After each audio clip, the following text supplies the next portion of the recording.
네, 안녕하세요. 와주스키입니다.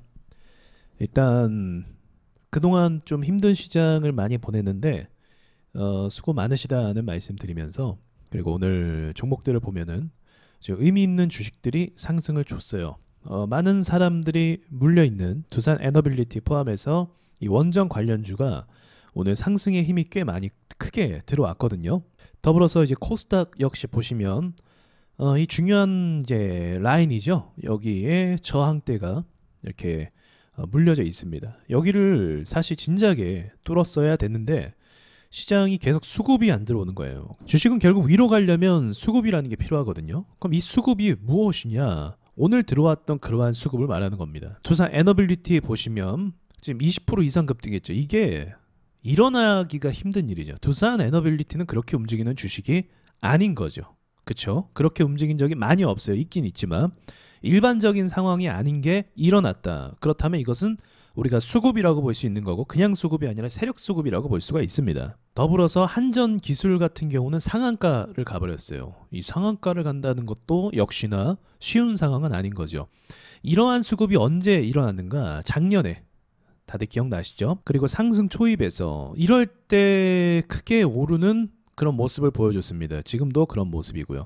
위치가 좋은 건 아니에요. 한 8만 원 위에서 나와주면 정말 좋거든요. 갈 길이 좀 멀긴 하지만 이 정도 올랐다라는 건 이제 방어를 좀 해주겠다라는 그런 의지로 볼 수가 있습니다. 두산 에너빌리티 역시도 여기서 가장 큰 상승이 사실 나왔었죠. 네, 이러한 상승의 힘이 오늘 좀 나왔다라고 이렇게 볼 수 있는 거예요. 이 상승으로 인해서 시장의 그 분위기가 좀 전환이 될 수 있는 가능성이 있고요. 결론적으로는 나쁜 것이 절대로 아니고 오히려 돈들이 이제 좀 쏟아질 수 있는 그런 명분이 생길 수 있는 가능성이 열린 겁니다. 그래서 이런 거를 기다리자는 거였어요, 제가. 그러니까 시장이 막 하락하고 힘든데 그럼 이 분위기를 반전시킬 수 있는 게 뭐냐?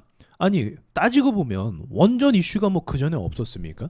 원전 이슈 계속 있었죠. 근데 차트가 반영을 안 하는 거예요. 쉽게 말하면 이슈는 계속 있지만 세력들이 도저히 쏠 생각은 안 하는 거죠. 그리고 얼마 전에는 또 악재가 있지 않았습니까? 뭐 미국에게 원전 수주를 뺏겼다, 이러한 기사가 떠서 또 크게 개파락한 적도 있었잖아요. 원전 관련주들이. 그럼 그게 뭐냐면 결국 말장난이라는 건 말장난 다 가져다가 헷갈리게 하고 물리게 하고 털리게 한 다음에 그 다음에 이렇게 세력들이 한순간에 수급을 쏴버리는 거예요. 이거 손절한 사람들도 분명 있을 거예요. 워낙에 대외적으로 뉴스에서 압박을 막 공개적으로 줬기 때문에 이거 버틸 수 있는 사람 많지 않습니다.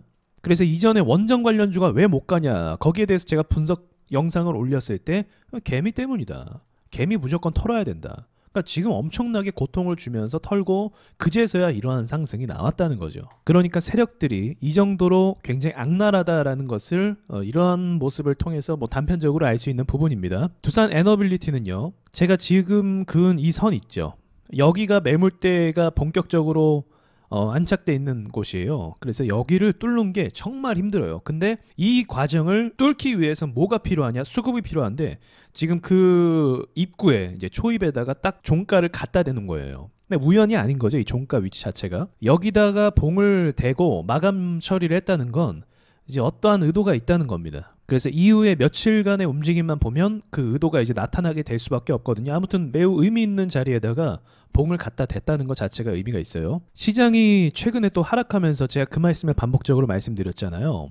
2달 정도를 보자. 지금 그래서 한 달 지났어요, 여러분. 아시죠? 폭락하고 나서 이 말씀을 드린 다음에 지금 한 달이 지났습니다. 한 달이 지나고 왜 2달을 보자고 했냐? 한 달은 어쩔 수 없이 투매를 맞고 흔들리고 악재가 터지고 괴롭히는 시간이에요. 그 시간은 피할 수가 없어요. 그 시간이 지나면 이제 뭐가 생기냐? 확률적으로 수급이 들어올 가능성이 있습니다. 이런 것도 있지만 이제 좀 잠잠해지면 거기서 어떤 호재가 늘 시장은 있기 때문에 그로 인한 수급이 뭐가 들어오는지 보자. 그리고 이 수급을 통해서 나머지 한 달 기간 동안 다시 채워서 올라가는지를 지켜보자는 게 요지였습니다. 그래서 중간 점검을 하자면 한 달 정도를 우리가 이미 기다렸고 조금 넘었어요. 그리고 나서 꽤 의미 있는 원전 수급, 에너지 쪽 수급이라고 볼 수가 있겠죠. 지금 배터리, 원전, 그리고 방산 쪽도 호재가 있습니다. 전체적으로 제가 그전에 말씀드렸던 태조 이방원 그 단어 자체가 그냥 만들어진 게 절대 아니라고 했죠. 폭락이 되고 시장이 하락이 되고 있는데 유행어 따위가 만들어질 수가 없어요.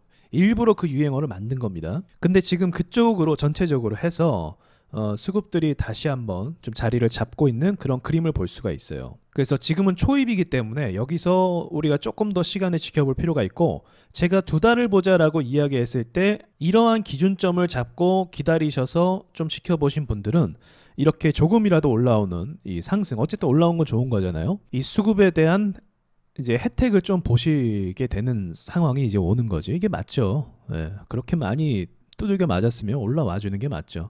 그래서 얘네 올라오고 나서 지금 오늘 보니까 코스피가 더 오르고 코스닥이 주춤했거든요. 그러니까 이것도 미국장 따라하는 거예요. 다우 올라가고 나스닥이 안 올라가는 것처럼 그 흉내내는 겁니다. 근데 나스닥은 뭐다? 코스닥도 뭐다? 결국 다우와 코스피를 따라갈 수밖에 없어요. 코스닥이 눌렸다라고 해서 너무 기죽을 필요가 없는 게, 코스피가 지금 에너지주가 올라가서 기분 좋게 가면 코스닥은 결국 쫓아갑니다. 그러니까 그것도 너무 급하게 안 움직인다고 해서 조급할 필요 없고, 먼저 얘네가 움직여주는 게 고마운 거예요. 그 밑에 있는 이제 꼬꼬맹이들도 다 따라서 갈 수 있는 거잖아요. 그 환경이 조성이 되는 게 지금 이런 과정입니다. 그래서 나쁜 게 아니에요. 내 종목이 안 올랐다고 해서 너무 상심할 필요 없어요. 얘네가 먼저 올라가 주는 게 오히려 더 좋아요. 예, 그래서 오늘 영상은 뭐 김칫국 마시는 걸 수도 있겠지만, 아직 시장이 또 악재의 그 범위 가운데 있긴 하지만, 그래도 오늘 이 상승 보면서 기다리시느라 수고 많으셨다, 그 말씀 좀 드리고 싶었어요. 이상 마치겠습니다.